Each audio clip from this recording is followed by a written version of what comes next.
Is JAK the Mar, the founder of Haven City? What is his original timeline? Is Daxter on the wrong time and space? Did Samos already knew what was gonna happen? What is going on with the past and future in the JAK DAXTER series?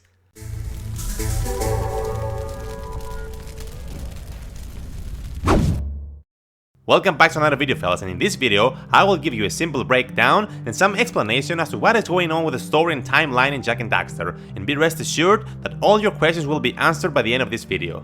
As we all know, the Precursor legacy starts with Daxter falling inside a Dark Eagle tank, which makes him turn into an Oxel. Then he and JAK go on a quest to find a way to turn him back, and soon they discover that Gol is the man to help Daxter. Unfortunately, Gol, alongside Maya, are revealed to be the villains and have plans of world dominion. And so JAK and Daxter have to fight them to save the world, which means Daxter won't be able to turn back into a human. At the end of the first installment, the gang opens a gate using the 100 power cells, and behind that gate, we don't really know what there is. However, in the beginning of the second game, we see JAK and Daxter alongside Keira and Samos on a Rift Rider, so it is safe to assume that behind that big gate, the Rift Rider was hidden. My opinion is that Samos had the Rift Rider hidden there, but hold this thought and I will come back to it later. And so, they use the Rift Rider and they get all together teleport to the future. JAK is imprisoned and experimenting with Dark Eagle for 2 years until Daxter comes to rescue him. From then, JAK and Daxter proceed to join the underground movement for the fight against the tyrannical Baron Praxis, and at the same time wage war against the Metalheads. JAK and Daxter get help by new characters such as Thorn, Sig, Ashlyn, Vin, Onin and Pecker, a young version of Samos, and of course Keira, and another Samos, which is the one that came with them to the future. Also, there is another guy named Kor, which turns out to be the evil Metalhead leader in disguise, and a man named Earl, who is the definition of if Monday had a face. You're the talk of the town, JAK. You give the people hope. How pathetic. To sum up, JAK and Daxter defeat the Metalhead leader in order to save the world and protect the young kid, which turns out to be none other than JAK himself when he was a kid. And the second game ends with Samos taking young JAK back to the past. Now the third game shows JAK and Daxter banished in the Wasteland, and eventually being saved by Deimos and the Wastelanders. A new threat emerges, called the Darkmakers, which essentially are some sort of corrupt precursors, and alongside them a new villain in the face of Earl. Yes, that dude. He survived the explosion in JAK 2 and found a way to become even more miserable. Oh, there is also that cowardice man called Vegan. Vega! It's Vega, you idiot! Who plans to gain the power of the precursors for himself, and in general is a very cunning and treacherous man. JAK and Daxter once again manage to defeat all of their enemies, and the story ends with Deimos dying, revealing that he had a son named Mar, who is revealed to be young JAK. So essentially, JAK finds out that Deimos was his lost father after he dies. Deimos never finds out though, because, well, he died. Oh, and he never knew. How delightful. And at the very end, Ashlyn asks if JAK is the Mar, to which Pecker nods in agreement.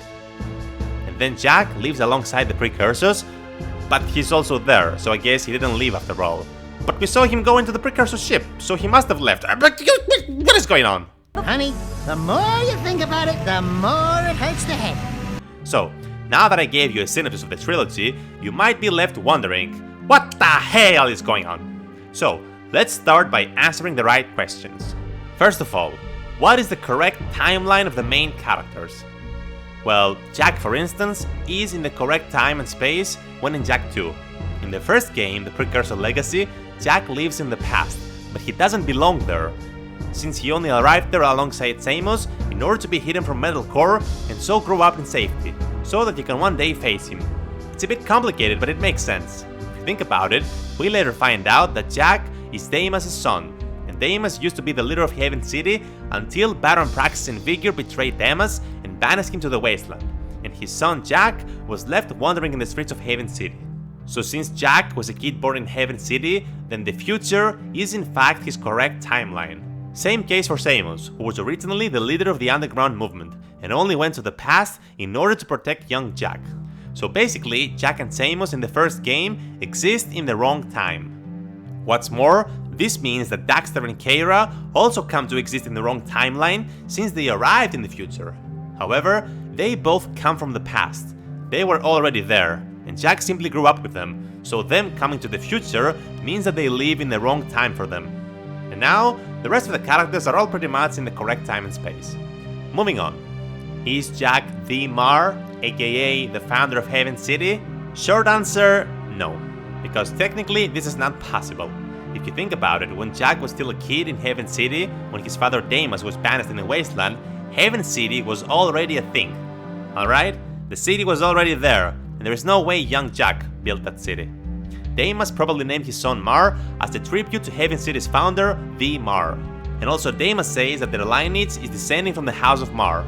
Okay, but now you're gonna ask, then how come Ashlyn asks if Jak is the Mar? Wait, Jak is Mar? The Mar? Well, because he is. But not the one you think. When Ashlyn asks if Jak is the Mar, it only makes sense that she is referring to young Jak. Why? Because Ashlyn is the daughter of Baron Praxis, so she knew that her father betrayed and banished Damas. Because she was there growing up, and so she was present when it all happened. And it only makes sense that she knew that Damas had a son named Mar, because after all, Damas was the leader of Haven City, and the fact that he had an heir would not be a secret. So essentially, when Ashlyn asks if Jak is the Mar, she simply asks if Jak is the Mar, aka the lost son of Damas. She couldn't have known that that young kid was Jak, because she was never present when Metal Core revealed that the young kid is Jak. So Ashlyn basically knew that the kid was named Mar and was the son of the banished Damas. And when Jak confirms that his name is also Mar, Ashlyn finally puts all the pieces together, and that's why she asks if Jak is the Mar, because she finally realized who that little kid grows up to be. Moving on. Did Samos knew all along? Well, in short, yes. I mean, if you think about it, young Samos was indeed present when all the events of Jak 2 took place, so when he eventually goes back to the past alongside young Jak, it only makes sense that he already knows what happened, or what's going on, or what will happen. Before, after, it is all the same. And there are some subtle hints that prove this. First of all, in the beginning of the second game, when Jak and Daxter, Keira and Samos are sucked through that portal, Samos says, Find yourself, Jak! well, this is not just some metaphorical phrase to give Jak courage. Samos is most likely being literal, aka he's telling Jak to go and find himself, aka young Jak. Samos literally tells Jak to go and find his younger self, because Samos was there before, and he most likely knows what happened, or what will happen. And what seems to be just a simple phrase that goes by unnoticed, because we as players have no idea what's going on in the beginning, it actually is Samos spoiling the plot. Also, before they go through the portal, when the portal is activated, Samos says, So this is how it happened. and that indicates that Samos, yes, does remember the events of Jak 2, but he didn't know how they came to go to the future in the first place. And now, do you remember the big gate at the end of the first game that needed 100 power cells to be opened? I said that behind that gate is where the Rift Rider was hidden. And who hid it there? Well, apparently Samos. If you think about it, at the end of Jak 2, Samos and young Jak go back to the past using a Rift Rider. So upon arriving at the past, Samos probably hid the Rift Rider behind that big gate. That is also why Keira was able to build the Rift Rider out of scratch, because after all, she's basically the one that built the Rift Rider in the first place. She built it in the future, thinking that she merely drew inspiration from the original one that was destroyed when it passed the portal. But in fact, the original one was the one that Keira builds in the future, because the one they find behind the gate is probably already working, and they simply use it to travel to the future. And now, did Samos remember all this? Did he knew all along? Well, theoretically, yes. It is clear that Samos does indeed know certain things, but it's also clear that he is not 100% sure how things will unfold. After all, Samos does indeed know how they came to be in the past, but what he doesn't know is how they go back to the future. So, since Samos knew all along what will happen in the future, how come he never told anyone? Well, because that is the right thing to do. As we've seen in many movies and TV series where time travel is a thing. It is never wise for those who know how events unfold to share their knowledge with those that don't. Why? Because it might affect their judgment and choices, and that might eventually lead to a different turn of events. For example, When Doctor Strange sees all possible future outcomes in Avengers Infinity War and finds the one that the Avengers win, he doesn't spoil any detail for the same reason. Had he told Tony Stark that he would have to sacrifice himself and his life and his family, then we don't know if Tony would have made the same choice. Likewise, Samos already knows how the plot unfolds in JAK 2. He knows that JAK and Daxter are victorious and successful in saving the world from Metalcore, and so he has no reason to risk changing that by possibly revealing some information. This is clearly revealed at the end of JAK 2, where Pecker, being a loudmouth like usually, can't simply just shut up and he has to subtly brag that he knows something about the future. Never know what the future may hold. And Daxter quickly realizes that. You can see in Samos' expression that he knows. Come on, look at that face. He knows. He just doesn't want to spoil things and possibly mess the turn of events. Besides, you'll tell us before something happens next time, right, Samos? Right, Samos? And the last clue that shows that Samos knew all along is after JAK and Daxter finally find the old Samos in the Haven City prison. Samos, alongside his younger self, have a certain argument about what they should do next. Listen to it. Two Samos the Sages.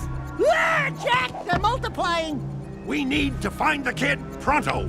What are you talking about, old growth? The kid already opened the tomb. Our top priority should be to disrupt the Baron's forces. Oh, look who thinks they've sprouted. If you were half as wise as I am, you'd know that the proper course of action is to find the kid. If you pay attention, you'll notice that young Samos insists that they should go after the Baron's forces, because as the leader of the underground, he thinks that that's the right thing to do. However, old Samos has already been through this before, and he knows that the kid, aka young JAK, is in fact the key to everything, and finding him should be their main priority. Young Samos, on the other hand, has no clue who the young kid really is. As he said before, Samos just found him wandering in the streets, and he doesn't think that the kid has a big role to play. He merely thinks that the kid was just needed to open Mars' tomb, and that's where young Samos is wrong. The tomb never opened for young JAK. The tomb opened because older JAK was there. If you think about it, the voice of the precursor say that the kid is too young to face the challenges. Well, then why would they ever open the tomb in the first place, if they knew the kid was too young? Exactly, because the door never opened for young JAK, but for older JAK, who was also standing there. And young Samos is kinda unaware of all this, so he thinks that Baron Praxis is the main threat. Old Samos argues because he knows how important the kid is, because he knows the kid is JAK, and so he knows that JAK is the one that will eventually save them all, and that's why he insists on saving the kid. But he's frustrated because he can't say exactly why the kid is important. Like we said, he can't simply spoil the future, because who knows what's gonna happen. So in short, yes, Samos knew all along, and he simply played along while not revealing what had already happened in his life. Now another question to answer, does JAK remember anything at all? Well, that's a simple answer, and in short, no. As they say at the end of JAK 2, Samos claims that the kid won't remember any of this, and JAK says that he only remembers the light. And you're gonna ask, how is it possible that he doesn't remember? Well, isn't it obvious? Young JAK, aka the kid, was just a toddler. Do you remember anything that you did in your life when you were below 5 years of age? No, you don't. And so JAK simply does not remember because he was just too young. And the last thing to answer, and probably the only one that I can't explain properly. How did JAK left at the end of JAK 3? But he was also there. That, fellas, I can't answer based on logic and reasoning, so I will give you my opinion on it. The simple one is that JAK simply stays there with Daxter and he never actually leaves. He just wants to make them think that he's leaving, and that's all. And now the complicated one is that JAK did in fact left alongside the precursors and went on to fulfill his destiny of becoming the Mar, the founder of Haven City. And the precursors, being godly beings, can easily manipulate time and space and make this possible.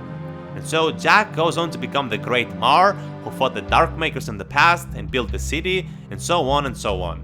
And this all happens in an alternate reality in different time and space, and so then JAK returns at the arena exactly at the time and space where he left.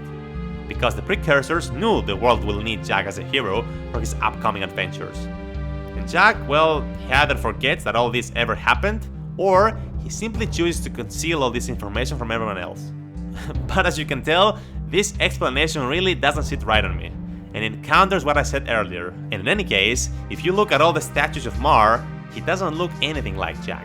I mean, I know Jak is only about 18 years old, and he could be much older then, but where is the goatee? Anyway, in my opinion, this theory is incorrect. Because... well, you see why I prefer the simple explanation. Because the other one simply overcomplicates things and makes them impossible for our human minds to comprehend. I mean, when godly beings that can possibly manipulate time and space at their will are introduced, then everything is possible, right? At the end of the day, since Naughty Dog and the creators never gave us direct answers about what's going on, it's safe to assume that they wanted to leave it up to the player's interpretation. And so, this is my interpretation, and I hope I gave you fellas some insight and some good explanation as to what is really going on in the Jak Daxter trilogy. Let me know if you have any more questions unanswered in the comments below. Until the next one, have an amazing time, and I'll see you all later.